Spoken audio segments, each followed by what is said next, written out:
Greetings, Canyon View Cell Groups. Thank you so much for being here with us. Hey, are you ready for the 7th group video in our Daniel series?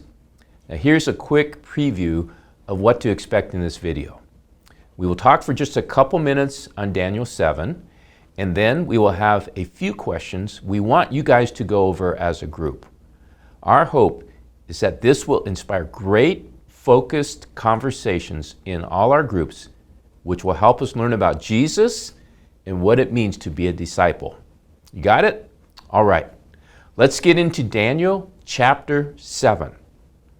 So last week in chapter 6, we discovered the very difficult position into which Daniel had been placed. King Darius had been manipulated into passing a law that prohibited any citizen from praying to any god other than Darius. The evildoers knew that Daniel regularly prayed to the one true God, which would be in violation of the king's new law. They saw Daniel praying, and of course, were all too eager to tell the king about it. A basic provision in Babylonian law was that once a law was put into place, it could not be repealed.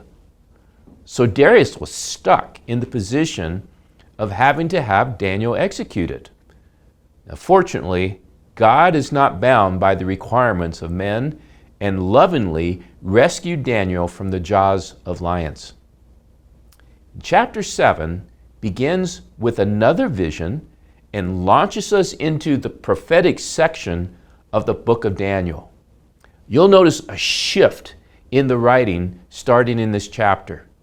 And we have to read this section of the book through different lenses as it's less historical, like the first 6 chapters were, and now becomes prophetic, which does require us to read it and interpret it differently. So does that make sense?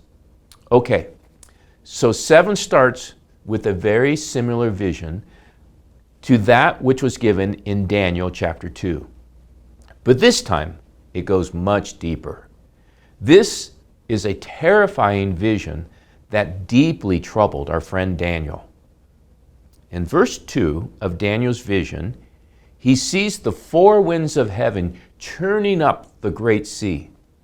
The great sea probably refers to the physical world of kingdoms and people.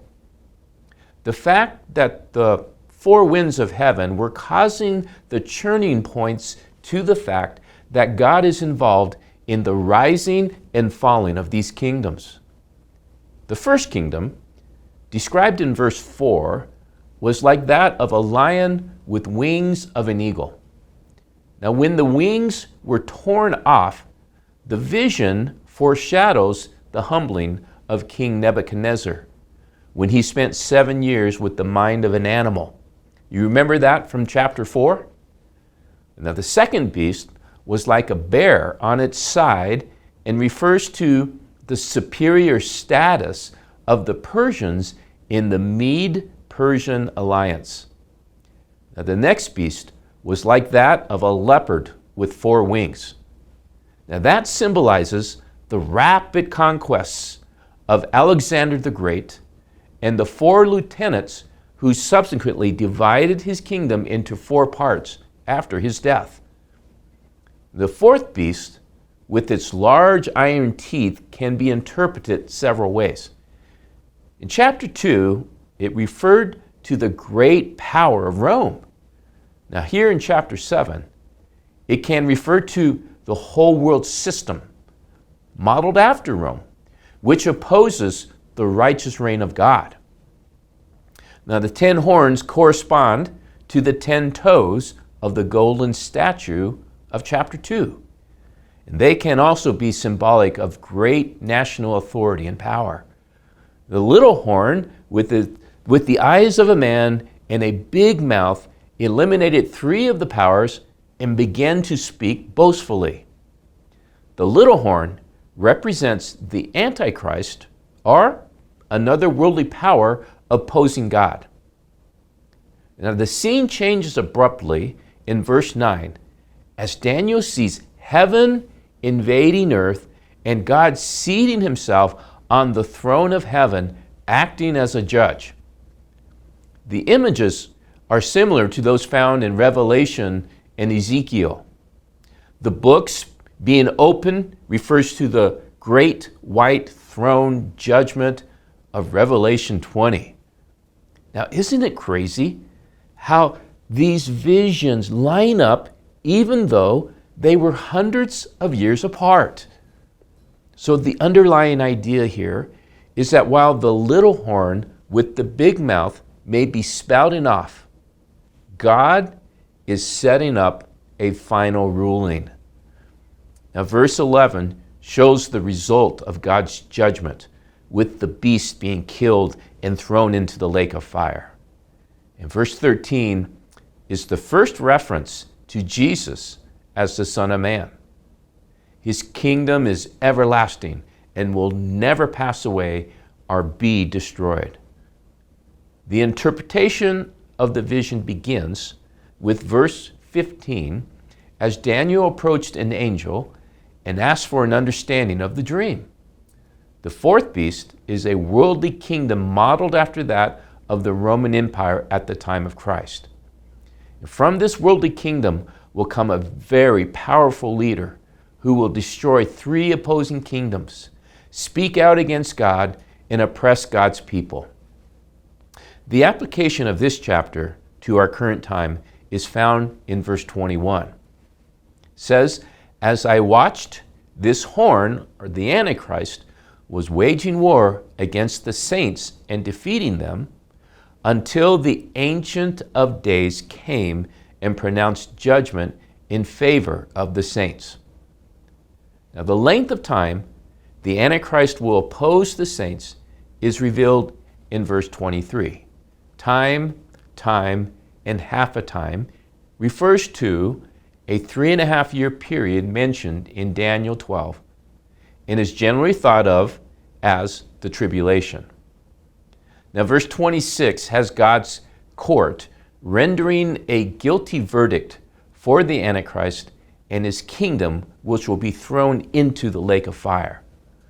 The kingdom of God will then be established and turned over to the saints forever. So after a 3.5-year period of tribulation and hardship, God intervenes, destroys the Antichrist, and restores his people. Okay, so if that doesn't scramble your brain, I don't know what will. So just keep in mind, through all of this, the main point is, God is in control. We are to trust in Him, and He will take care of His people. All right, deep breath, and let's get to the questions we have for you guys. Remember, I'll read the question and then give you an opportunity to pause the video while you guys discuss. Then when you're all ready, hit play and move on to the next. Okay? Question 1. What are some descriptions of the Antichrist from Daniel 7, 1 through 14? Feel free to pause here and discuss.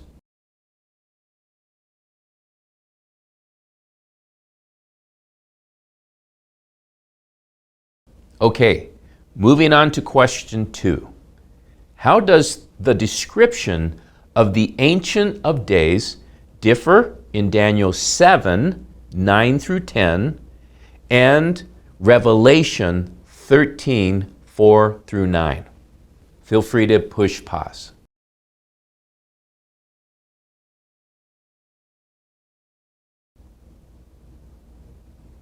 Okay, third question. Read Mark 14:62.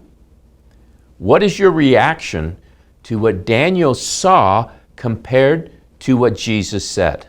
Feel free to push pause.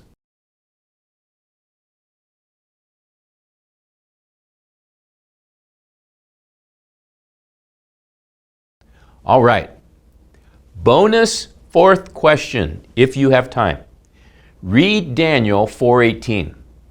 What thoughts and feelings do you have from this statement? Now push pause.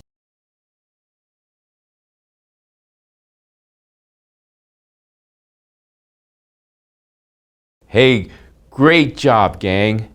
Thanks for dipping your toe into the prophetic section of this book. The next few weeks are going to be a wild ride, so hang on to your hats. I want you to know we love you guys and are praying for you daily. See you next time.